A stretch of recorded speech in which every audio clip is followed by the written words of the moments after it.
Hi friends, how are you all? Hope you're doing well. And today we'll talk about the simple present tense, जिसे हम present indefinite tense भी कहते हैं. हम इस tense का use universal truths, processes, procedures, methods, facts, habits, routine में होने वाली चीज़ों या किसी मूवी की स्टोरी बताने के लिए यूज़ करते हैं. फॉर एग्ज़ाम्पल, पृथ्वी अपनी धुरी पर घूमती है. The earth rotates on its axis. ये एक यूनिवर्सल ट्रूथ है. मैं रोज़ 5 बजे उठता हूँ. I wake up at 5 AM daily. ये रूटीन या हैबिट की बात हुई. मैं रात को देर से सोता हूँ. I sleep late at night. Again ये एक हैबिट या रूटीन की बात हुई. चाय बनाने के लिए हम उबलते पानी में चाय पत्ती डालते हैं.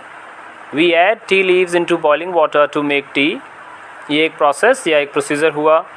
हम अपने विचार बोलकर प्रकट करते हैं. We express ourselves verbally. ये मेथड हुआ. खलनायक फिल्म में नायिका का अपहरण करता है. The villain kidnaps the heroine in the movie. यहाँ पे हम एक मूवी की स्टोरी बता रहे हैं.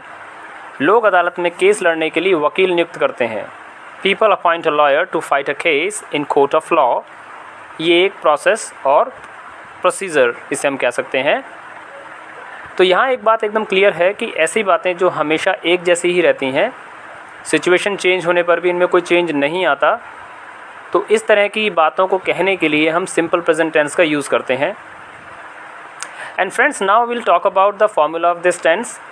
सिंपल प्रेजेंट टेंस में सिंपल सेंटेंसेस में हम वर्ब की फर्स्ट फॉर्म के साथ एस, ईएस या आईईएस का यूज़ करते हैं. सिंपल सेंटेंस मतलब वो वाक्य जो ना तो नकारात्मक होते हैं और ना ही प्रश्नवाचक. दोस्तों, यहाँ ध्यान दें कि एस, ईएस और आईईएस वाला ये फार्मूला हम सिर्फ थर्ड पर्सन यानी he, she, it, any name and singular number के साथ ही यूज़ करते हैं. I, we, you, they and plural number के साथ ये फार्मूला यूज़ नहीं किया जाता. फॉर एग्ज़ाम्पल, राम स्कूल जाता है. Ram goes to school. अब यहाँ ध्यान दीजिए, राम एक सिंगुलर है, एक नाम है. इसके साथ जो वर्ब आ रही है गो, उसके साथ हमने ईएस लगाया है. Ram goes to school. दूसरा एग्जाम्पल, मैं स्कूल जाता हूँ. मैं स्कूल जाता हूँ में आई गो टू स्कूल जिसकी इंग्लिश हुई, और आई के साथ हमने जो वर्ब यूज़ कर रहे हैं यहाँ पे हम गो, उसके साथ हमने एस या एस नहीं लगाया. अब एक और इम्पॉर्टेंट बात, जिन शब्दों के अंत में O, S, double S, C H, S H, X या जेड आते हैं, उनके साथ ई एस लगाया जाता है. लेकिन जिन वर्ड्स के अंत में वाई आता है तो वहाँ y को हटाकर IES लगाया जाता है. परंतु अगर y से पहले कोई वॉल आए तो IES ना लगाकर केवल S लगाया जाता है.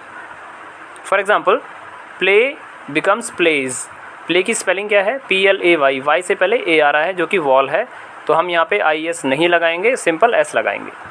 दूसरा एग्ज़ाम्पल, क्राई. स्पेलिंग क्या है? CRY.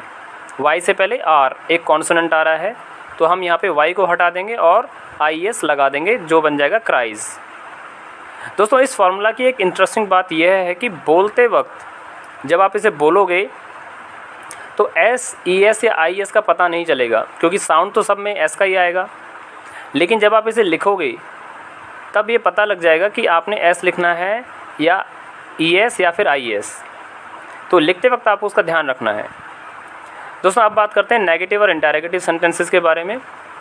हम नेगेटिव या इंटरोगेटिव सेंटेंसेस में डू डज के साथ वर्ब की फर्स्ट फॉर्म का यूज़ करते हैं.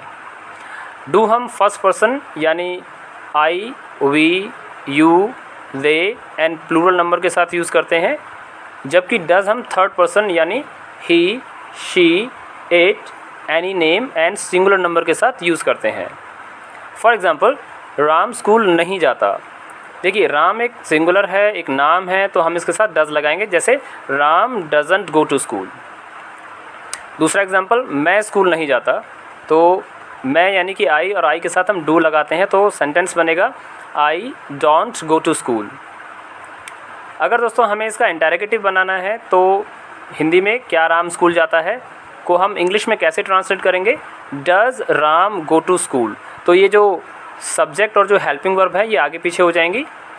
दूसरा एग्जांपल, क्या मैं स्कूल जाता हूँ? Do I go to school. दोस्तों, ऐसे ही अगर हमें क्वेश्चन वर्ड्स का मतलब जो WH फैमिली के वर्ड्स होते हैं जैसे व्हाट, वेयर, व्हेन, व्हाई, इस तरह के जो वर्ड्स होते हैं उन्हें हम क्वेश्चन वर्ड्स कहते हैं। अब उनके साथ हम कैसे यूज़ करेंगे ये टेंस, जैसे एग्जांपल लेते हैं, आप क्या करते हैं, तो इंग्लिश बनेगी व्हाट डू यू डू। वह क्या करता है, इसकी इंग्लिश बनेगी व्हाट डज़ ही डू। तो जहाँ पे यू आ रहा है मैंने वहाँ डू लगाया, और जहाँ पे ही आ रहा है मैंने वहाँ डज़ लगाया।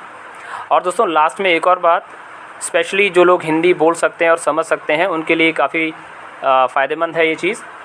दोस्तों सिंपल प्रेजेंट टेंस के अंदर जो सेंटेंसेस हम अक्सर यूज़ करते हैं हिंदी में, उनका जो अंत होता है या उनके जो वाक्यांश होते हैं, लास्ट वाले जो वर्ड्स होते हैं, वो अक्सर ता है, ती है, ताहूँ या ते हैं पे समाप्त होते हैं।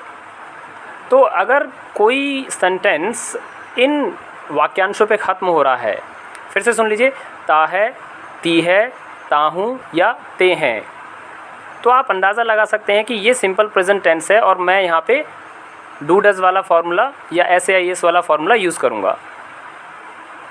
अब दोस्तों लास्ट में हम एक एक्टिविटी करेंगे। ये एक्टिविटी सिंपल प्रेजेंट टेंस से रिलेटेड है। हम चाय बनाने का प्रोसेस कमेंट बॉक्स में लिखेंगे। ध्यान रखिए ये सारा प्रोसेस प्रेजेंट इंडेफिनिट टेंस में ही होगा, तो आप इस एक्टिविटी को ज़रूर करें। और कमेंट बॉक्स में लिखने के बाद मैं इसे ज़रूर चेक करूँगा और मैं आपको ज़रूर इसका एक फ़ीडबैक दूँगा। तो दोस्तों अगर आपके मन में इस टॉपिक को लेकर कोई और सवाल है तो आप मुझे कमेंट सेक्शन में लिखकर पूछ सकते हैं। This is love Kumar for top notch English academy. Thanks for watching.